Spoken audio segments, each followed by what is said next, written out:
the government has defended the decision to hand control of the Chagos Islands to Mauritius as being vital for UK and US security. President Donald Trump previously supported the deal, but has recently described it as a mistake. Well, joining us now is the journalist and former special advisor, Ben Judah, who was working for David Lammy until about a month ago, during the period of time he was Foreign Secretary, and has written very detailedly about the Chagos Islands issue over the weekend. First, welcome. Thanks for joining us. Thank you for having me. And I guess we all know that there's a lot of national security involved with this decision, and so there's always been some limit to what people can say about it.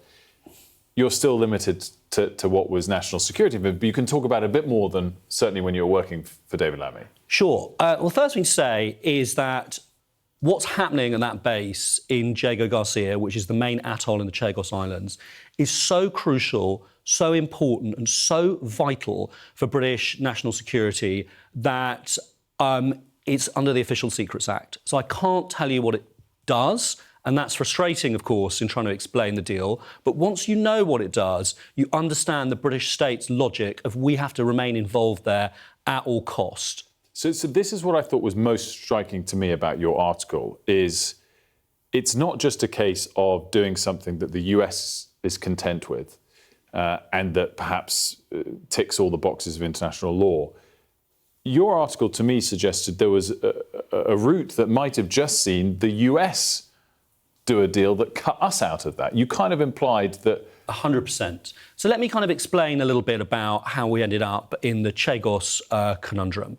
You've got to go back to decolonisation, when the United States looked at the map of the globe, wanted to establish a super base doing incredibly important and vital stuff, and saw that the Brits were leaving some atolls in the middle of the Indian Ocean, which was administered as part of a colony run from Mauritius. Mauritius is far away, but still that particular colony had covered the Chagos Islands. The Americans went to the Brits, we're going to do something there that you'd never be able to afford to do on your own. You'll never be able to build it on your own.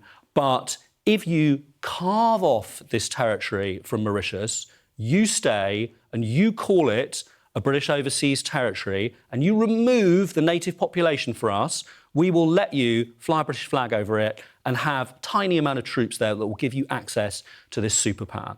That's what the UK did. It went to Mauritius and did a deal with Mauritius, which included saying that the territory would go to Mauritius when it was no longer needed for defence purposes. Cut to the present. What worked for the United States then, having the colonial power stay, had stopped working by the time that the previous Conservative government was in power and then the Labour Party came into power. The terms of that deal were seen by Mauritius as really unfair. They'd run a campaign for international institutions through the UN, through the ICJ, and they'd had it deemed unlawful in ICJ advisory opinion. The Americans were looking at that base and thinking, ooh, we've got a problem here. Now, let me explain to you what that problem is, which is everything would be a lot easier if there was just one atoll with this super base called Diego Garcia. But actually, there are about 1,000 atolls, a vast swath of territory, and a lot of those outer atolls are hard to defend and hard to police. The Americans started to become worried that Mauritius, if it didn't do a deal with Britain, could just walk away from the West and then, with the full force of international law behind it and the rest of the world viewing this as illegal, invite China into those outlying atolls, making the whole base insecure. So they started putting huge pressure on first the Tories, then Labour, to do a deal, and Britain started to become aware that they might do a deal with Mauritius, cutting Britain out, handing over this territory that we consider a British overseas territory to Mauritius, and then we would lose access to those superpowers. I mean, such interesting context. Obviously, a lot of this also started not just when the different government was in place here, but a different government in the US. Talk to me about what's happened in the last couple of months. Obviously, the new US administration agreed with what was happening and then didn't. Why do you think that's changed? Well, what has happened is the Labour government wanted to make sure that the Trump administration backed the deal, waited to proceed until it had taken the deal through a highly extensive interagency process, getting that Pentagon tick, getting that CIA tick, getting everybody behind it. And those big institutions of American power backed it, and they felt that they had a deal with Donald Trump. What's happened since is that the global right has been playing politics and has mounted a highly emotional campaign against losing territory, handing over territory. And it's got President Trump, who sees himself as the leader of the global right and is very sensitive to that. I guess the potential pushback on that or question on that is there hasn't, I think I'm right in saying, been any legal, whether Mauritius law or international law or whatever, decision yet that makes the other atolls in play for China. And is it fair to say that that could be resisted by the power that's there, America, even if we move to that direction? Or is that a sort of short-sighted perspective? So there are two things to say. The first is that, the United Kingdom could theoretically ignore all of these international law rulings. It could withdraw, it could... Have there been any rulings yet, though?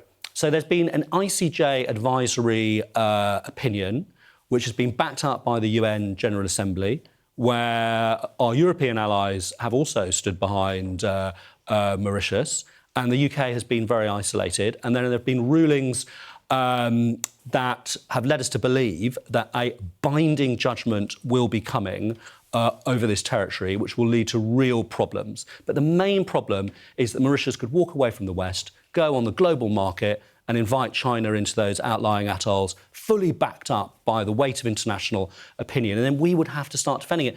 We don't have the resources to put a British frogman on every single one of those 1,000 atolls. So we would have to ask the Americans to do it. Democrats absolutely didn't want to do it. The Deputy Secretary of State, Kurt Campbell, at the time, told me personally the only way Britain could hurt America would not be to do the deal. That's a really interesting perspective from that former Biden administration perspective. Just finally on this, is the deal done? I mean, what do you expect to happen now? Obviously, it hasn't been ratified by Parliament. Are we bound by it? So to use hospital terminology, I don't think the deal is quite not for resus, but I think the deal is best placed on ice for the moment. I think all of the logic of British national interest and, yes, American national interest will lead back to some sort of deal in due course. Whether that's in a few months or in a few years, I'm not sure. That all plays into the politics of Donald Trump and what he wants to do. And we know that he is a master of being mercurial. Ben, really interesting. Thanks so much for joining us. And again, just to reference his op-ed in the Sunday Times covering all of this. Ben Judder, thanks so much.